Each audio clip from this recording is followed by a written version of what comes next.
Hello everyone, Elijah here, and today we're going to be building my first custom keyboard. Enjoy!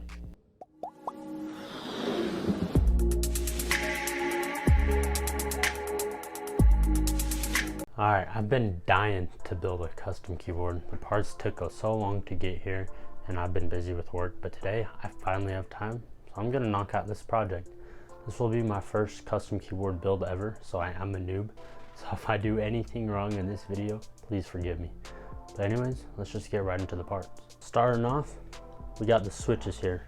The gateron yellows are a budget linear option, and it works for me because I don't have that much money, so I'm on a budget, you know.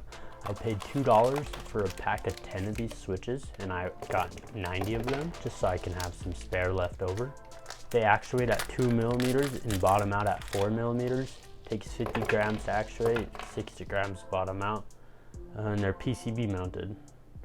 I don't know too much about the specs. If I'm gonna be honest, I just pull them up on Google. But anyways, those are the switches. And for the case, it's this case. It's a 75% case. It is a Adabao ID80. I don't know if I butchered that name. I probably did. I think I got the silver one. It's been so long since I ordered it, so I kind of forgot. But the material's anodized aluminum, hot swappable PCB, so good for me because there's no way I'm gonna solder. Has a USB Type-C connection, so if I wanted to, I could put in a custom coiled cable if I'm into that kind of stuff. Which I was looking at them, and they do look pretty cool. But like I said for the switches too, I just pulled up the specs on Google. So that's for the case. And for the lube, everyone's favorite part, I got Krytox 205 G0.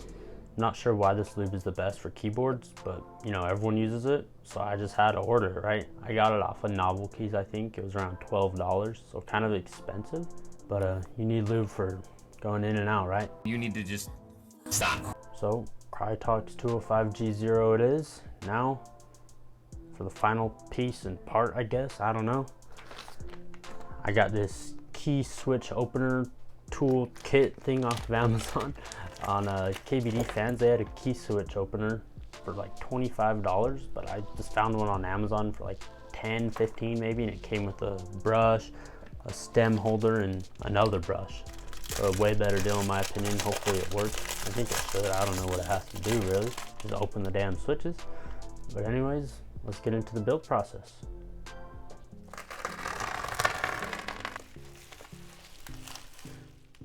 Yo, there's so much bubble wrap. Look at this.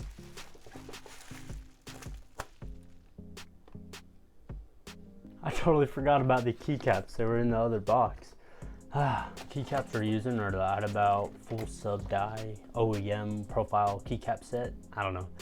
I think it looked pretty sick. I think I got the Wild Water one. It matched my mouse pad, and I saw it. I was like, I have to get that. So those are the keycaps. I forgot them. But anyways, let's continue.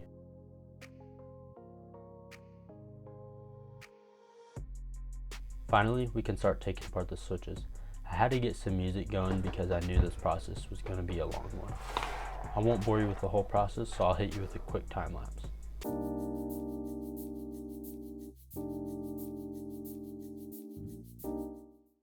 After a few switches, I realized I should have grabbed some sort of containers for all the separate parts.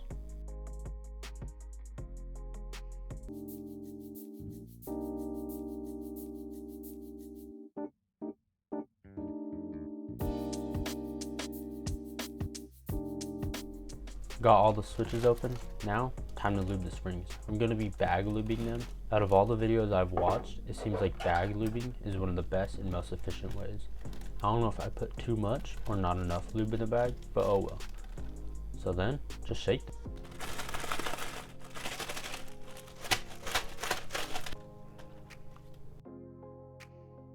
I finished lubing the springs, but they are sticking together.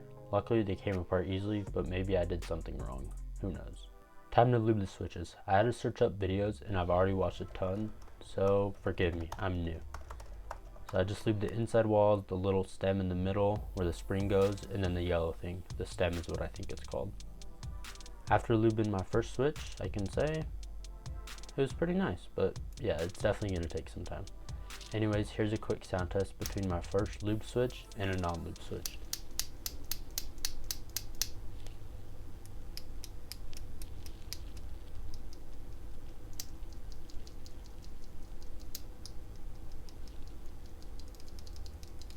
Now, enjoy this time lapse.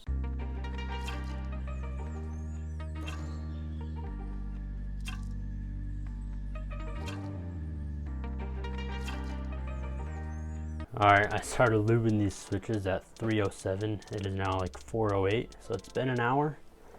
And I've only lubed 27 switches. I don't know if that's fast or slow, but damn, this is a long process. So 1 hour, 27 switches done. Let's do the rest.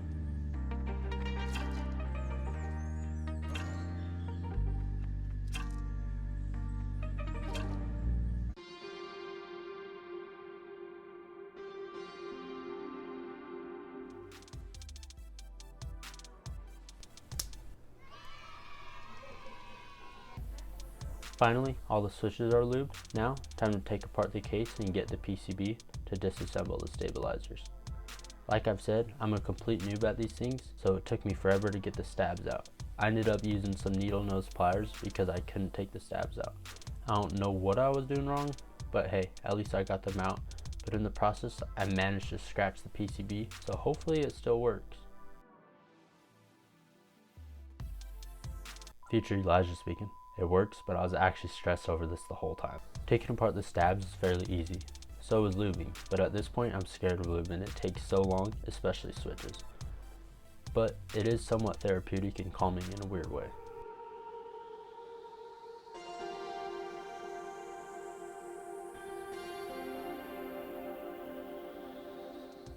We can now reassemble the board and put our switches in. Sad days. I had to take out all the switches because somehow all my stabs popped out. I just think I did it wrong. I mean, first time builder here. Finally, getting all the switches back on the board and double checking the stabs, we can put the keycaps on. We're almost done. I repeat, we're almost done.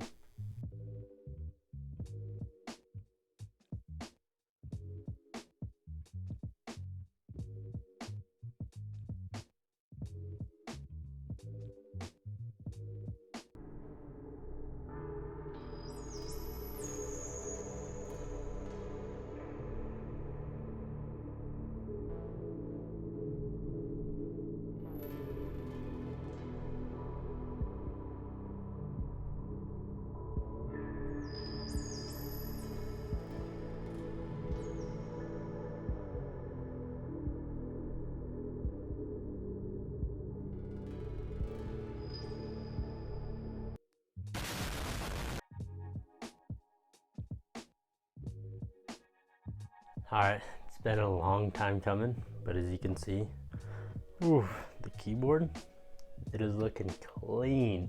It is looking so nice in my opinion. This probably took around 6 hours, I want to say. It took me roughly 3 hours to lube all the switches. Took so long. And the problems I had with stabilizers, I set in all of the switches and had to take them all out because one of the wires to my stabs came loose and popped off.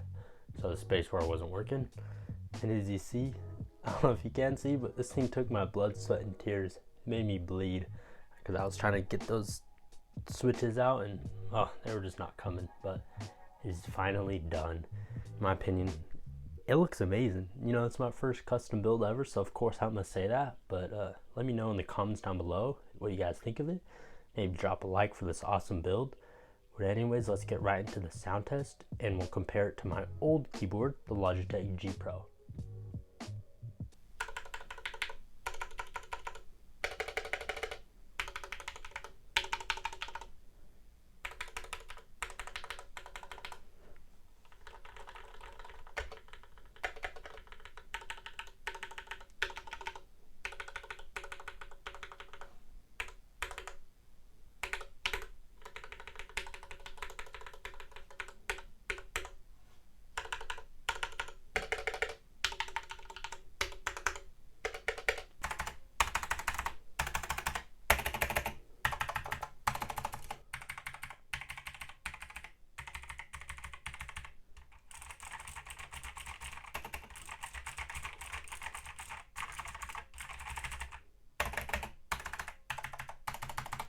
So as you guys heard, that is a night and day difference between my custom and my Logitech G Pro.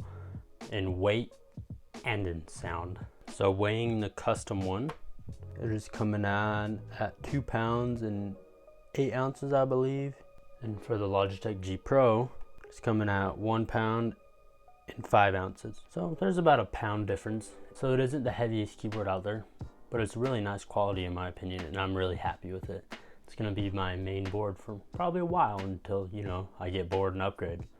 But I don't think that'll be anytime soon because this total build is $250. But anyways, let me know if you guys enjoyed the video. Go down in the comments below and tell me what you think about my first custom build here.